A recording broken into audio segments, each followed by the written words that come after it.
Bonjour et bienvenue pour l'athlétisme sur Pourquoi pas Paris Sport et la chronique Chacun son athlète. Donc à mes côtés, nous avons plusieurs coureurs de demi-fond, Mathieu Bixel, Luca Cortesi et Clément Giron.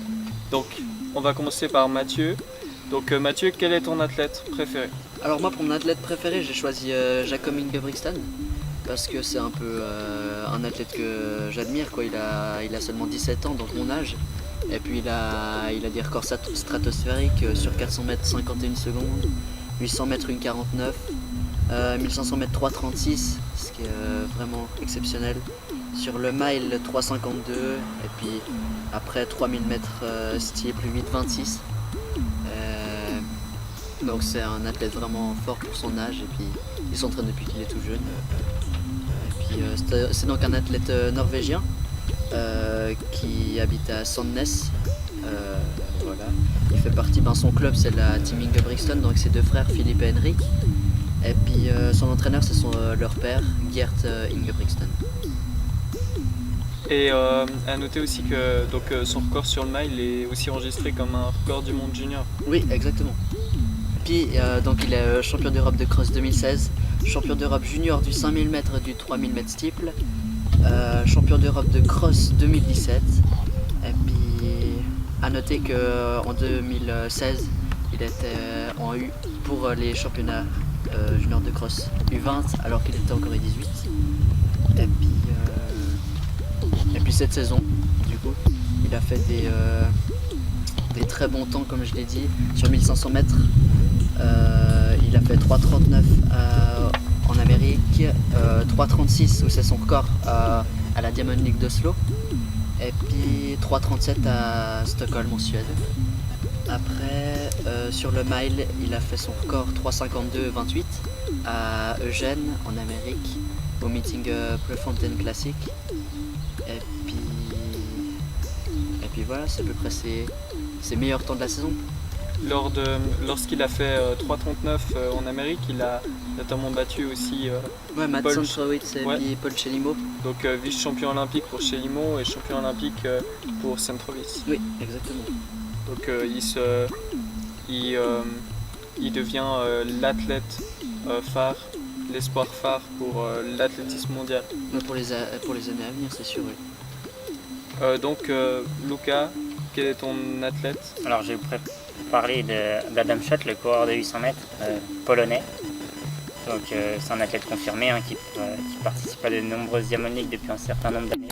De sacrés résultats en championnat du monde. Par contre cette saison, en salle, il a bien réussi en finissant champion du monde en salle. Mais bon, la concurrence des Kenyans, on sait qu'en salle, elle n'est pas élevée. Et malheureusement, en plein air, pour l'instant, c'est compliqué pour lui, puisqu'à Doha, il finit 4ème en 1,46. Son record est 1,43. Et 1,46, c'est parti très tactique et il n'arrive pas à se classer mieux que 4ème. Pareil à Rome, où il finit même 7ème. Très décevant. Pour moi, sa meilleure course de la saison, pour l'instant, reste Stockholm, où c'était un 1000 mètres.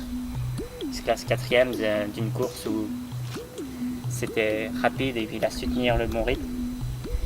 Toutefois, il reste son grand objectif de la saison, c'est bien sûr les championnats d'Europe de Berlin, où il va viser pour changer l'or sur 800 mètres.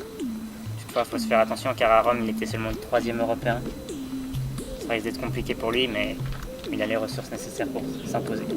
Oui, Adam Schott qui s'est beaucoup montré sur les fins de course notamment. Exact. Mais aussi avec un très bon rythme. Et justement, cette saison, on n'a pas encore vu dans ses performances ce punch qu'il avait. Exact, alors que c'était souvent des courses tactiques.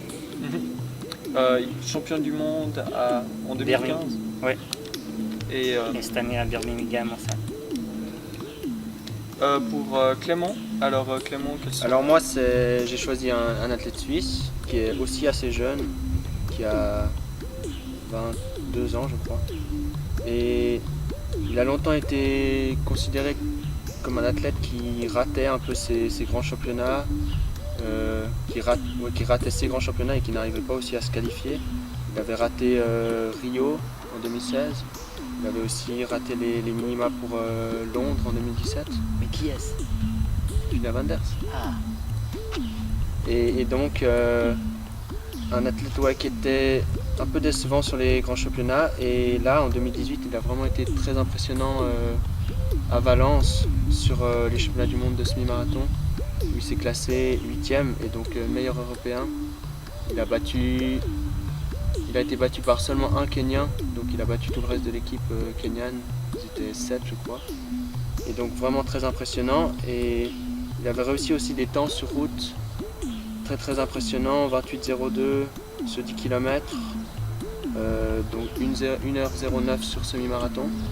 Et pourtant là, en ce début de saison, il a été un peu décevant sur la piste, avec seulement 28 minutes 07 sur 10 000 et 13 minutes 28 sur 5 000. Donc ce qui reste des assez bonnes performances pour un Européen, mais un peu en deçà de ce qu'on peut attendre de lui, je pense, au vu de ce qu'il a fait sur la route. Et donc là, il va y avoir une très belle occasion pour lui de descendre sous les 13,20, je pense, sur 5000 à Atletissima, justement dans 2 jours. Et là, s'il arrive entre 13,15 et 13,20, ce serait vraiment une performance incroyable pour un athlète européen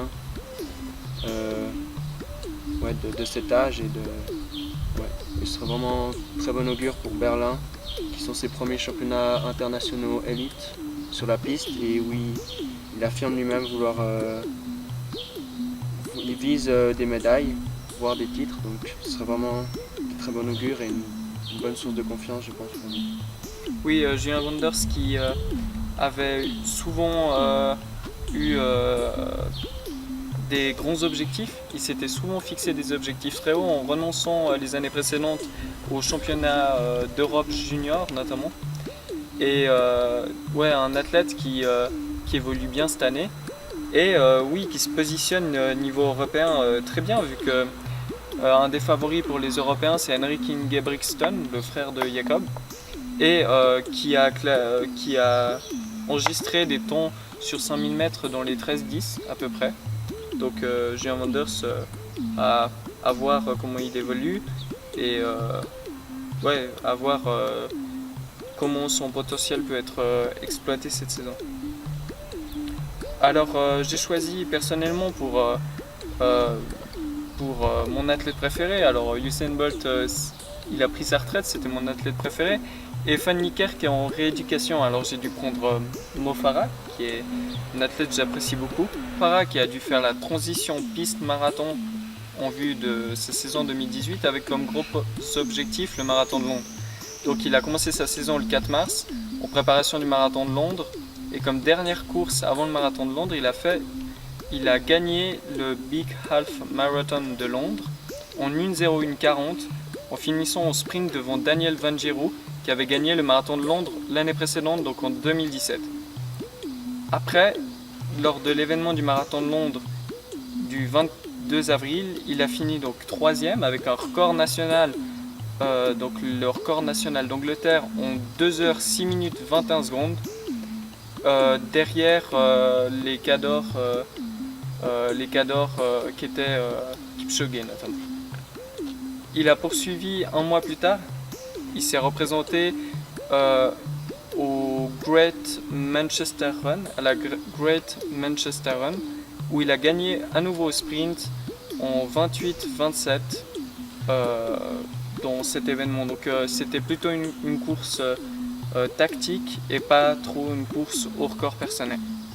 Donc pour la suite, quel est son prochain objectif? Donc on a su il y a quelques semaines que Mo Farah sera normalement au marathon de Chicago le 7 octobre et il sera probablement opposé à Galen Rupp qui a été crédité après un abandon au marathon de Boston dans des conditions dantesques. Il a fait au marathon de Prague cette année 2h06 et 7 secondes, donc très proche de la forme de Mo Farah.